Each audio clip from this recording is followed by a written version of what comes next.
Hello. Today I'm going to talk about when I learned that I had bipolar disorder. Um, I had a suspicion that I had this issue for quite some time. I wasn't sure what the issue was yet, but I knew there was something wrong. I felt different than other people. There were times where I would become very depressive and want to sleep all the time and isolate myself from people. And then I would, on the flip side, all of a sudden become very outgoing, exuberant.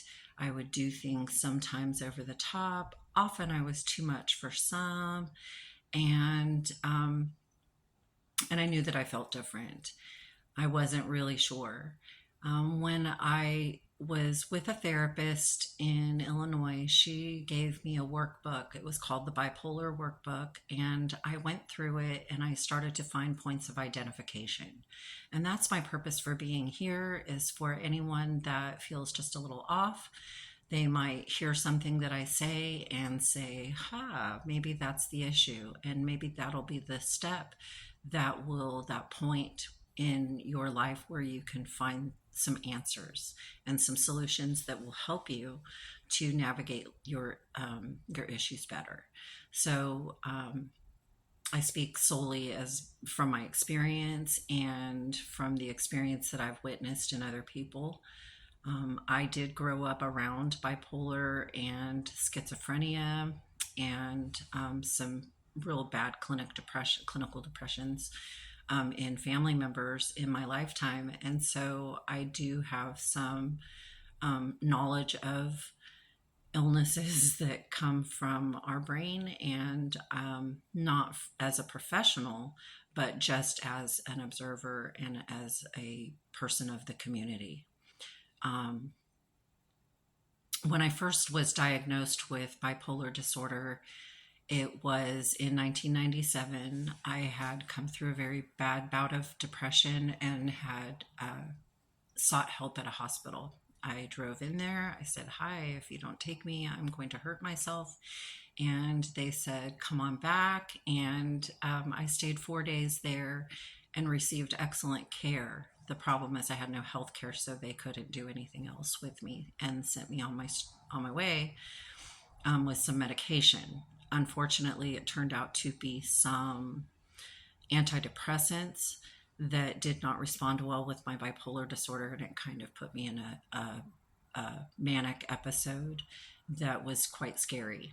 Um, I later went to go live with my mom and my grandmother, so that I could be in a stable environment and have people watching me and kind of keeping an eye on me to make sure that I was stable. And I eventually got on different medication for bipolar disorder, which was I take Depakote and Latuda now, as well as another medication.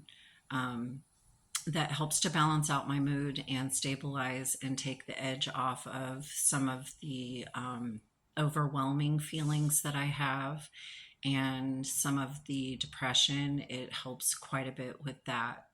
Um, and and I've been very lucky that the medication that they gave me originally worked.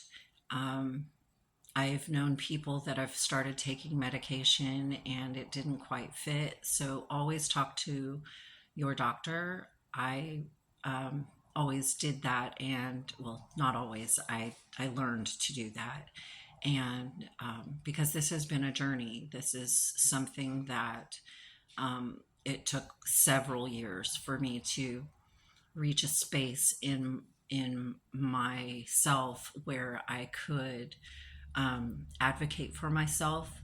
I could learn to take responsibility for my medication management and my doctor care and all of the other things that I've learned to add to my toolbox, um, that help me to cope with what I'm going through from time to time, because my moods still fluctuate.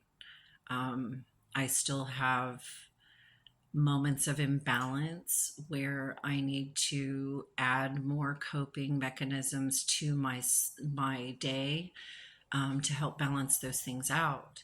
And so I'll talk more about those, all of it, in future videos. And if you find any juicy nuggets in here where you're saying, yes, I think that I could have this, um, and you'd like to follow my journey, please follow. And I would really love to see you here. And it's a place of identification and a place of contact where you do not have to feel so isolated and alone, because I know that that is one of the components that was the hardest for me, is not the feeling that I could not reach out to people and that no one would understand. And when I first got my diagnosis, I remember feeling extremely alone and unlovable and flawed and weak. And I have discovered through lots of work that that is simply not the case. And I am just as lovable as anyone else. I am just as smart as other people. I am a loving person, and I can be responsible and advocate for others that are in trouble, because we all need to support one another in this.